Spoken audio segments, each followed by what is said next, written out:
Hi guys, welcome back to the course. So in the last class we discussed about why vibration is occurring and what are the different variants of vibration, and we stopped at explaining what is damping force.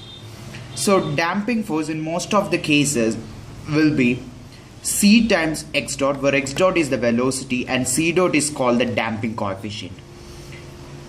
I strongly recommend you to remember the units of damping coefficient, because in future, in a while, we will also talk about damping ratio as well. So this kind of damping is called viscous damping. So you may ask me, are there some other kind of damping? Yes, there are other kinds of damping, other variants of damping called Coulomb damping and all. I won't dive deep into Coulomb damping, but this was once asked in GATE. So in Coulomb damping, what happens is there is no damper, but there is a force. There is a force due to the Coulomb drive friction, which is given by mu times n, where n is the normal reaction and mu is the coefficient of sliding friction. One thing that we have to keep in mind, this was the question which was asked in GATE, always this Coulomb force will act opposite to the direction of x dot, not x. X dot is the direction of your velocity. Okay, so let's keep that aside. And then we talked about spring force, which is given by k into x, where k is the spring constant. The units will be Newton per meter.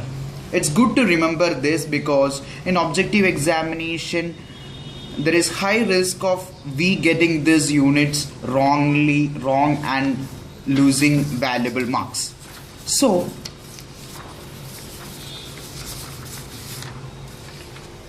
now let's analyze a very simple single degree of freedom. I hope now by this time it's clear for you, it's clear what is single degree of freedom.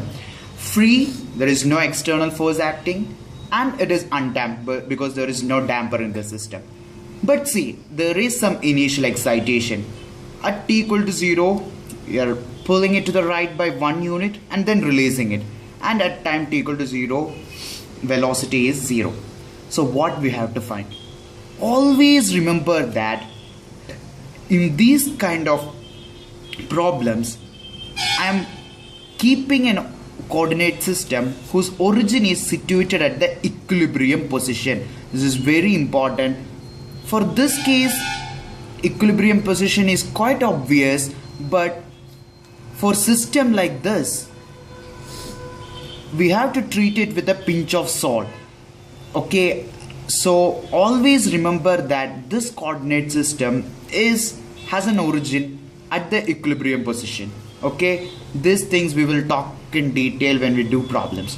So now let's see what is our objective. Now we give this initial disturbance. We want to find how x, the position coordinate of this particular object, is varying with respect to time. So we have to come up with the equation of motion. So as I told in the first lecture, here comes the importance of Newton's law or kinetics. So this is the free body diagram of the particular object. So since in the y direction the body is not moving, these forces will cancel each other. Now in the x direction, mx double dot is equal to, summing up all the forces in the x direction, we will end up with minus kx. Why is this minus sign?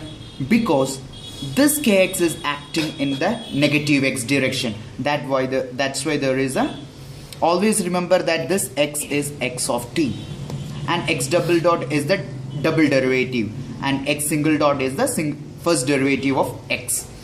Now this will be like mx double dot plus kx is equal to 0. I think in the next step this is pretty obvious. Now let's say this is the solution, x equal to e raised s into t, where c is a constant and s is a constant. Okay, now after plugging this back, what I will get is, I will get s square plus k by m into x is equal to 0. This implies S square is minus Km. This means it is plus or minus, S is either plus or minus I divided by root Km. Okay, K is the stiffness of the system, M is the mass of the system. So let's call it plus or minus I by I omega n, where omega n is root K by M. Okay, now I got two values S1 and S2. I plug this back. I won't show you a detailed solution of this. I will get S1t plus C2